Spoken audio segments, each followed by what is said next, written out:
Hello everyone, welcome back in my daily blogs. और morning हो चुकी है और मैं हूँ किचन में। मेरी मॉर्निंग किचन में ही स्टार्ट होती है। और ये देखिए, मैं बना रही हूँ नमक मिर्च और कस्तूरी मेथी डालकर पराठा, क्योंकि मैंने बनाई है आज अरबी की ग्रेवी वाली सब्जी, जो कि मॉर्निंग में नाश्ते में खाने में अच्छी नहीं लगती है। तो इसलिए मैंने ये नमक मिर्च का पराठा बना दिया है चाय के साथ में। बहुत ही टेस्टी लगता है ये पराठा। और जब कभी सब्जी खाने का मन ना करे तो ये वाला पराठा बना के खा लो, सब्जी की ज़रूरत ही नहीं पड़ती है। और मैंने लंच पैक कर दिया हस्बैंड जी का। और साफ सफाई और सारे काम निपटाने के बाद में मैं पूजा करके आ गई हूँ छत पे, सूर्य भगवान जी को जल देने, और पेड़ पौधों को, तुलसा जी को भी जल दे देती हूँ। और इसके बाद में मेरे छत पे पड़े हुए हैं रात के कपड़े, जो कि मैंने कल धो दिए थे रात में, और उनको भी मैं सबको इकट्ठा कर लेती हूँ। और बरसात के समय में सबसे ज़्यादा प्रॉब्लम हो जाती है कि अगर रात को कपड़े डाल दो तो मॉर्निंग में कपड़े नज़र ही नहीं आते हैं, छत पे सब इधर उधर तितर बितर हो जाते हैं। लेकिन हाँ, इस समय बारिश नहीं है तो मैं आसानी से छत पे रात को ही कपड़े डाल देती हूँ, और मॉर्निंग में मुझे मेरे कपड़े प्रॉपर सूखे हुए मिल जाते हैं। और मैं ये सारे कपड़े कलेक्ट करके चलती हूँ यहाँ से। मैं इन सभी कपड़ों को फोल्ड करके अच्छे से, सबके अलग अलग करके कपड़ों को अलमारी में लगा दूंगी।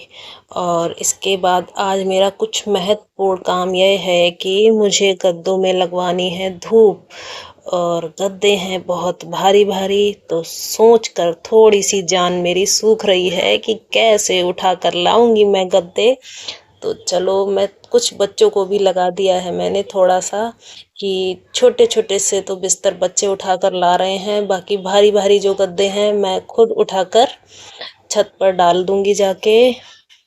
और ये देखिए, सारे गद्दे, बच्चों के ट्यूशन जाने का समय हो गया है और बच्चों को ट्यूशन में लग जाते हैं 1.5-2 घंटे। तो मैं बच्चों को पहले खाना खिला देती हूँ, दाल चावल, और मैं मिक्स करके ही दाल चावल गरम करके देती हूँ। अलग अलग देने से बच्चे क्या करते हैं, कुछ मिक्स करते हैं दाल चावल और कुछ गिराते हैं ज़मीन पर और अच्छे से नहीं खाते हैं।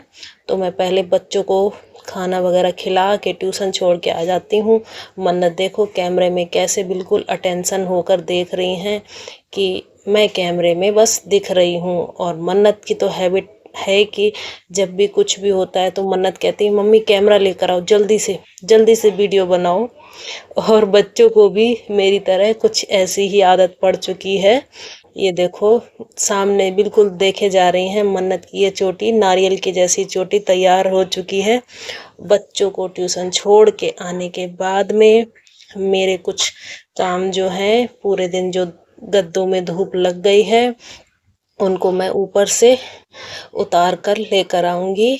और ये देखो, मन्नत चल दी हैं, आगे आगे दौड़ रही हैं रास्ते में। मैंने बोला मन्नत को, मन्नत थोड़ा किनारे किनारे चल लो, साइड से गाड़ी आ सकती है। तो मन्नत देखो साइड में हो गई हैं आराम से।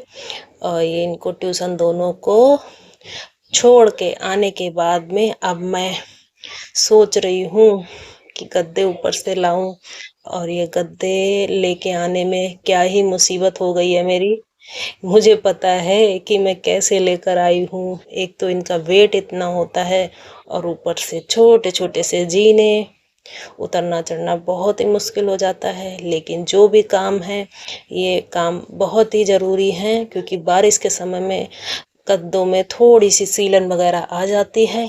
तो सभी को हर महीने में 1 से 2 बार कोशिश करके गद्दों में धूप ज़रूर लगानी चाहिए। और जब फर्नीचर भी पुराना हो तो फर्नीचर को भी धूप लगा सकते हैं, लेकिन फर्नीचर को ले जाना लाना इतना आसान बात नहीं है। तो इस वजह से कपड़ों में और गद्दों में, रजाइयों में, इन सब चीज़ों में धूप लगा देते हैं तो इनका काम प्रॉपर हो जाता है।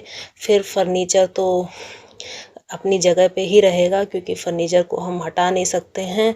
बच्चों को जब तक मैं ट्यूशन वगैरह नहीं भेज लेती हूँ तब तक मेरे कोई भी काम नहीं निपटते हैं और घर में कुछ ना कुछ फैला रहता है।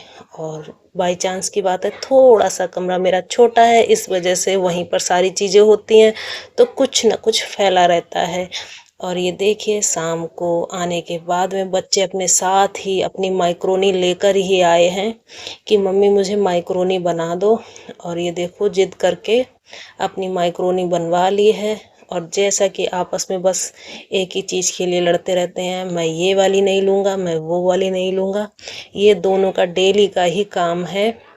जब तक बच्चे आपस में थोड़ी सी जोक फाइट नहीं कर लेते तब तक इनका मन नहीं भरता है। और शाम हो गई है और आज दीदी का व्रत है, तो सप्तमी का व्रत है, दीदी ने 2 व्रत एक साथ रखे हैं।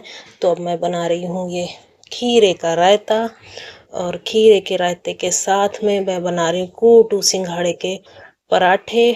और इसमें एक चीज़ बहुत ज़रूरी है कि जिसके भी कोटू सिंघाड़े के पराठे नहीं उठ पाते हैं, टूट टूट कर गिरते हैं, तो आप किसी पॉलीथिन में लोई को रखकर पॉलीथिन लगा लें और उसमें आराम से कोटू सिंघाड़े का जो पराठा होता है वो उठ जाता है और आप तवे पे सेक सकते हैं इसको आसानी से।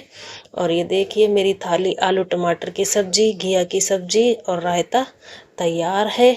और ये देखिए नवरात्रि में होता क्या है, ज़्यादातर आलू आलू ही हो जाता है तो मन कई बार बहुत ज़्यादा बोर हो जाता है। और ये देखिए मेरा दूध हल्दी वाला तैयार है जो कि मैं अब पीने जा रही हूँ रात में। और ये देखिए कार्तिक जा रहे हैं सोने और थोड़े से नखरे दिखा रहे हैं मुझे कैमरे के सामने। और अगर आपको मेरा वीडियो अच्छा लगे तो प्लीज़ लाइक शेयर कमेंट ज़रूर करें। Thank you for watching.